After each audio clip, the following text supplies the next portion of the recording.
जिसके घर ना जाओ वो रूठ जाता है।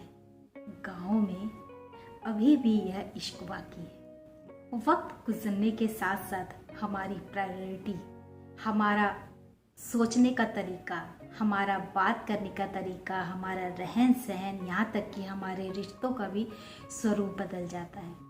चलिए आपको एक सीधे से एग्जाम्पल से बताती हूँ, या यूँ कहें कि आपसे एक सवाल ही पूछती हूँ कि शहर और गांव में क्या अंतर है। बहुत सोचने के बावजूद भी आप उलझ से जाएंगे कि आखिर क्या अंतर बताया जाए, क्योंकि आजकल तो कोई अंतर रहा ही नहीं है।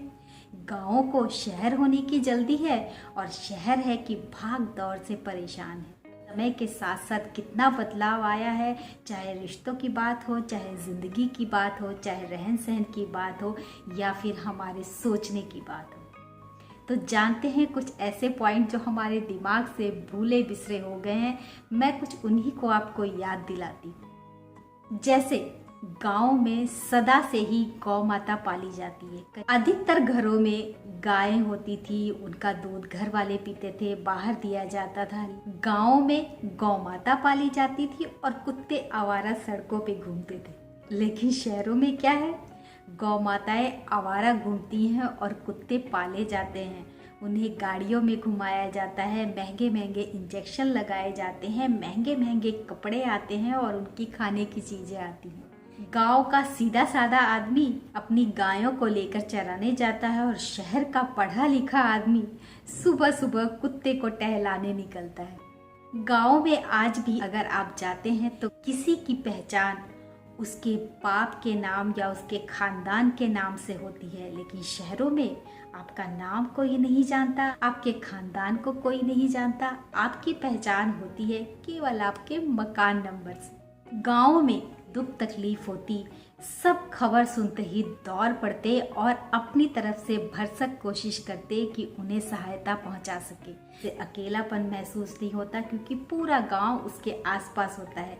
लेकिन शहरों में फ्लैट कल्चर है, और फ्लैट कल्चर है तो इतने सारे फ्लैट एक सोसाइटी में होते हैं कि उसमें पड़ोसी को पड़ोसी की खबर ही नहीं होती। गाँव में अभी भी ज्वाइंट फैमिली का कल्चर है, तो घर के जितने भी बड़े बुजुर्ग हैं उनकी देखभाल के लिए कोई ना कोई घर में होता है। चाहे कितने ही मेंबर बाहर काम क्यों ना कर रहे हों, घर में कोई ना कोई उनकी देखभाल करने के लिए, उनकी केयर करने के लिए होता है। इसलिए घर में बड़े बुजुर्गों का साया बरकरार रहता है। लेकिन शहरों में कमाने की ज़रूरत महसूस होती है क्योंकि खर्चे बेहिसाब होते हैं, तो घर का हर एक प्राणी कमाता है और ऐसी स्थिति में बुजुर्गों का ख्याल रखने के लिए घर में कोई नहीं होता। तभी आजकल वृद्धाश्रमों की बाढ़ सी आ गई है, क्योंकि घर में बुजुर्गों को रखना एक भारी मुसीबत ही लगती है। गांव में आज भी गर्मी की छुट्टियों में नानी, बुआ, मौसी, चाचा, ताई, ताऊ इनके घर जाने का रिवाज बना हुआ है। और छुट्टियां होते ही घर बेटी, दामादों, भाई, भतीजों सबसे भर जाता है। और जब इतने सारे लोग घर में होते हैं तो तरह तरह के पकवान की खुशबू आना तो लाजमी है। तो घर एक तरह से पिकनिक जैसा लगने लगता है। जब हम बाहर पिकनिक मनाने जाते हैं और खुश होते हैं, हर तरफ शोरगुल होता है, वैसा ही माहौल कुछ घर में हो जाता है। लेकिन शहरों में ये कल्चर खत्म हो गया है। छुट्टियां हुई नहीं कि हिल स्टेशन में जाने का प्लान बन जाता है, पहले से बुकिंग हो जाती है, पहले से सारे अरेंजमेंट हो जाते हैं कि इस साल कौन से हिल स्टेशन जाया जाएगा, या इस साल आउट ऑफ कंट्री जाना है तो कहाँ जाना है। और दादी, नानी, बुआ, फूफा, मौसा इन सब से केवल फ़ोन पर ही बात करके एक फॉर्मेलिटी पूरी कर ली जाती है। तभी आजकल के बच्चे दूर के भाई बहन इन सबको पहचानते भी नहीं हैं, ना ही उनसे उनका उतना अपनापन हो पाता है जितना हमारा रहा है।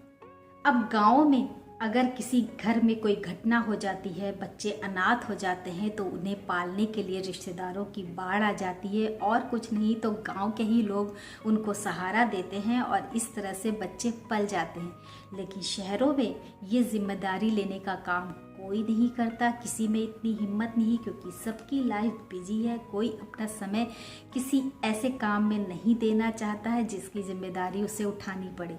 तो क्या होता है, अनाथालयों की बाढ़ सी आ गई है, क्योंकि शहरों में अगर बच्चे अनाथ होते हैं तो उन्हें अनाथालय ही भेजा जाता है, उन्हें कोई रिश्तेदार नहीं संभालता।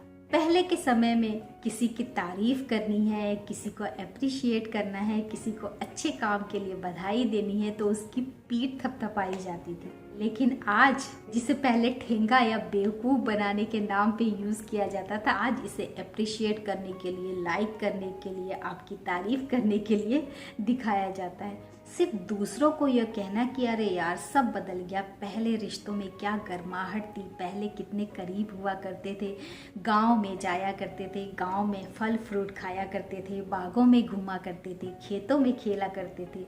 आजकल वो कहाँ, तो वो कहाँ, इसके जिम्मेदार कौन?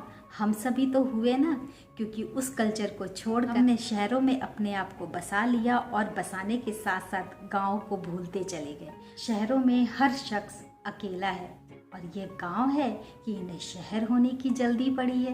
तो अभी भी वक्त है, रुक जाइए, गांव को गांव ही रहने दीजिए, उनमें वो अपनापन रहने दीजिए, उनमें वो मिट्टी की सोंधी महक रहने दीजिए। शहरों में वो अपनापन आपको कभी नहीं मिलेगा। जो शहर वाले हैं उनके लिए कोई तो जगह हो जहाँ वो जाकर अपना वो पुराना अपनापन पा सकें, उस मिट्टी की खुशबू को महसूस कर सकें, वो प्यार पा सकें, वो अपनापन पा सकें। तो गाँव को गाँव ही रहने दीजिए। शहर तो बदल ही रहे हैं, गाँव को बदलने मत दीजिए।